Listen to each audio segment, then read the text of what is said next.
rugby league was my game, my life, and it has been for many, many years.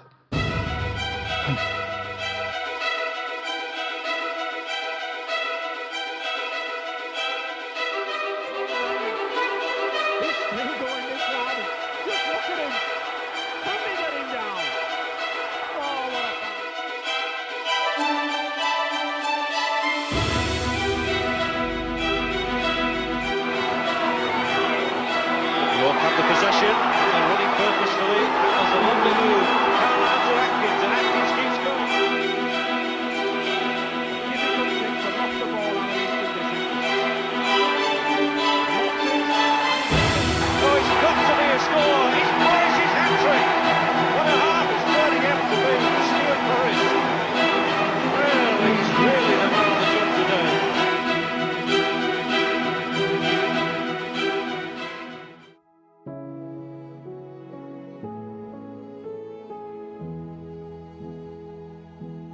My family history research has brought up the tales of my granddad's exploits with the York Rugby League Football Club. My granddad was Tommy Lawson. Tommy Lawson married, trained as a tailor in Helmsley, came to York about 1901 with a girl he'd married from the little village called Glasedale. He lived at Silver Street in the Groves, a mere 100 yards or so from the Clarence Street rugby ground. In about early 1920s, he applied for the job at the rugby club of groundsman and was offered the job. He became head groundsman, and the record books show that one Christmas he was paid a bonus of £1. In these days, this was the 1920s, £1 was a week's wages, so obviously highly thought of. He worked hard, he worked diligently, day in, day out, getting the ground fit for the match, usually on a Saturday. At the time, York were riding high up against the Giants, the Wigans, the Leeds, the St Helens. So, known as the Dreadnoughts, they were a team to be feared. He had the opportunity to see them play at Wembley against Halifax. Sadly, York lost that day. That was in 1931, was it the cup tie? I'm not quite sure at the moment. I've not got my papers with me. Preparing for a ground in the winter, preparing the ground in the winter of 1933. And it was frosty, snowy, iced up, and Tommy worked diligently Wednesday, Thursday and Friday, day and night, without any rest. Sadly, he developed pneumonia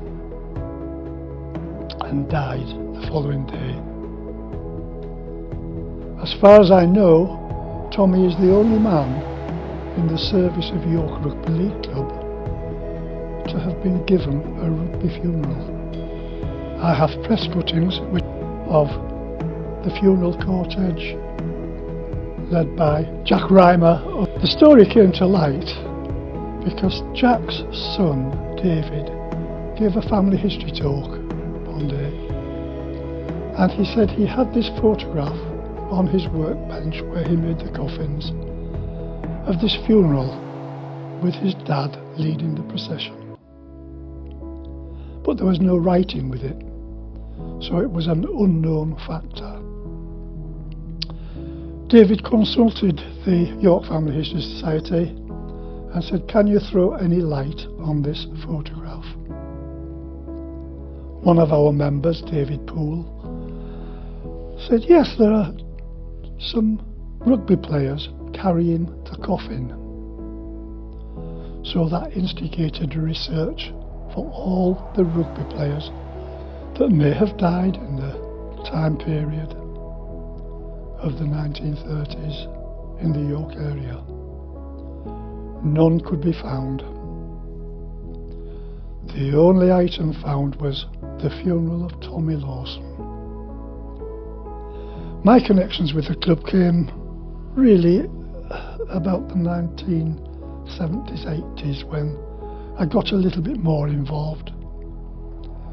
We had a little cafe in the Davygate Arcade, and I well remember John Page coming round each week to collect his pounds, shillings, towards keep the wasps buzzing and things like that. I was then approached by John Stabler. Would I like to join his Guardian Angels? A scheme hopefully made to support the wasps, which was reasonably successful at the time, where we all endeavoured to put a little bit of money into the club, buy a few shares in the club, and help things go forward.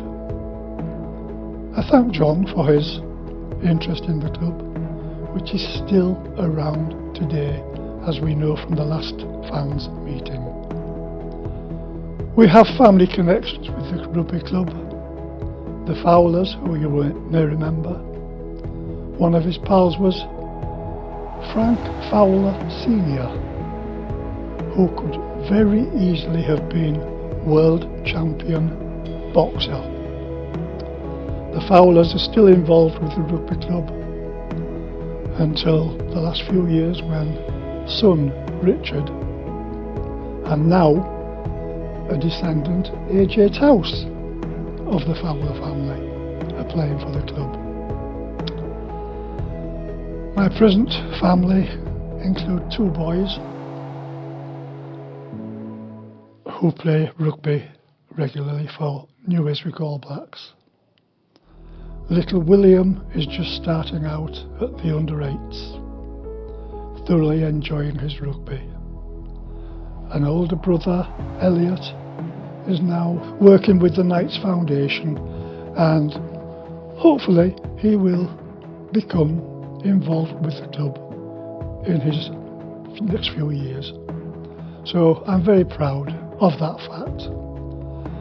Both my wife, my daughters, my grandsons, season ticket holders, have been for years, and fully support the efforts of the club. Hopefully now going from strength to strength to recapture some of those older memories from those days long ago. I had to stop playing because of my fire service commitments. You couldn't get time off then, you couldn't have Sundays or Saturdays off to play rugby. So just as an amateur, I enjoyed a few games of rugby myself. All has been my life. No other football ever played a part.